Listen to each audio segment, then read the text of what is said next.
Never look back, never look back, never look back, no, never look back, never look back, no. Happy Friday to all of you guys out there. I don't know what day you're watching this, but it's Friday on the day that I'm recording it. It's going to be Friday on the day that I'm posting it. So happy Friday. If you're watching this on a Monday, then just reminisce back to the wonderful feelings of Friday. I'm sure a lot of you guys saw the title of this video and were like, oh boy, here's Carson clickbaiting us again.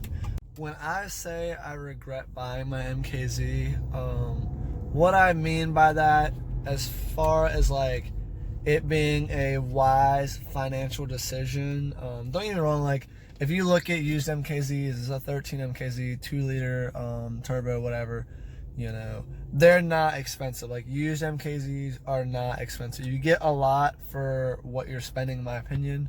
So I'm not saying I overpaid. I'm not saying it was too expensive for me to buy or any of that. What I am saying though is as far as the amount of money that I put into the insurance, the gas, you know, the overall price of the car, if I had taken that money and maybe put it towards the new truck or maybe into, let's say, the business, what have you, you know, obviously when you take things, or when you take money and put it into things that make it back, it's always a smarter financial decision than when you just spend it on a luxury car that realistically is not a need. I still had my Dakota when I bought this, but the real reason for me buying this car was kind of, I guess, to, you know, treat myself.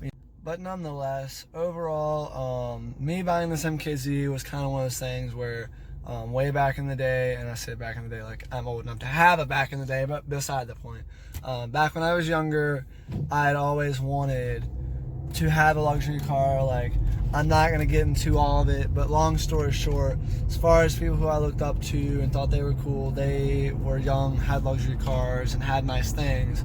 And I realized that if I work hard, I can also have nice things. And if you work hard, you deserve to have the nicer things in life. You know, I definitely appreciate the nicer things in life. I try not to take it for granted. There are times in my life where I find myself taking things like this car for granted, and even my brand new truck. But like I said, me buying this car was really kind of one of those things where, you know, it was just a, hey, you work hard, you show up, you do your job right, and this is kind of a good job, pat on the back kind of thing. The Dakota, I was filling it up, I don't even know, I want to say like once a week. It was probably like 35, 40 bucks, something like that. The tank wasn't huge, but the way I drive and having a V8, yeah, it's a no-brainer there. But I kind of talked myself into this. One, I was like, oh, well, you know, I deserve it because I work hard. And two, I was like, oh, well, I'll get better gas mileage with the 4-cylinder. The turbo. All right, so I had a local fan flag me down in the parking lot of Starbucks, and they had to, you know, obviously get an autograph and a picture with me, and see what today's video is going to bring. My driveway is super cringe, and I pretty much always scrape. Why I park in it? I don't know. I was actually gonna wash my car, but we don't have any car wash stuff, so your boy's going to Walmart to get car wash stuff. So yeah, and then y'all get to see me wash my car.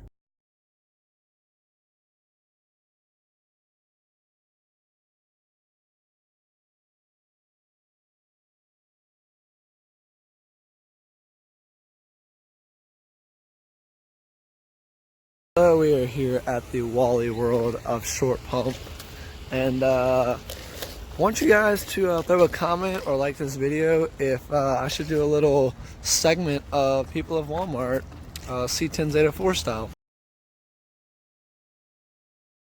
So I'm back home with my new car cleaning stuff. I've never used this stuff before. I bought leather conditioner, microfiber cloths, and I also got, I think it's Chemical Guys, whatever stupid name they have for their wash stuff. It was not even in the car. I already took it out. But anyways, I'm gonna show you guys some of the spots where it's almost like in the paint. Like, I'm terrible because I park it under a tree for shade and so that it doesn't screw the interior up, obviously. But in return, it screws the paint up because, you know, tree sap, birds, like whatever berries this tree has on it, they drop on there and stain it. Like, it makes me not so happy, but whatever. So I'm gonna show you guys those and then give you a hyperlapse of me washing my car, because who doesn't want to see that? Just a quick PSA, if you guys are the type of people to leave your garden hose out, whether water's on or off, but obviously the garden hose generally has water in it, and if you happen to leave it out in the sun, especially on a hot summer day, make sure, like, I've heard horror stories of like people getting like essentially scalded by the water coming out. So if you happen to leave your garden hose out, always let like the water that was in it, always let that get flushed out before you even put it on anything but like pavement. Another quick pro tip for all you youngins out there who probably don't even have cars yet. My uncle didn't mean to teach me this. He was actually telling my cousin this back when we were way younger. But when you're washing a car, don't start from the tires up, start from the top and go down. See, that way you don't wash dirt on top of what you just cleaned. But anyways, back to the hyperlapse.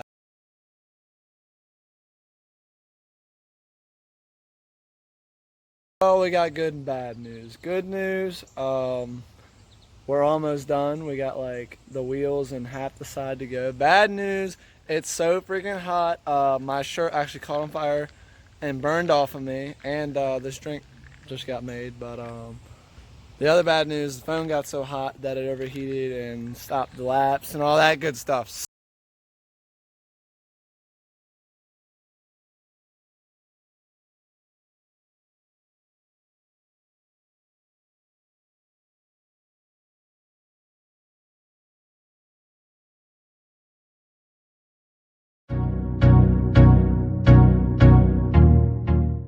So I'm about to try to use the leather cleaner and conditioner.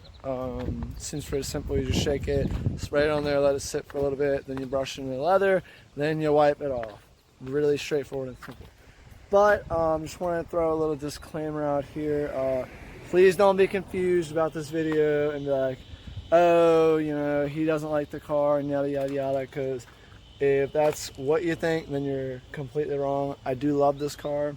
I'm happy I have it and I enjoy it, but like I said earlier, as far as the financially responsible, like, it could have gone towards something that would have made money back versus sinking it into a car, which is a depreciating asset, and all that good financial stuff. So that's pretty much all I have for today's video. Hit the like button, and while you're in that general proximity, hit the subscribe button, and since it's right next to that button, click the bell notification.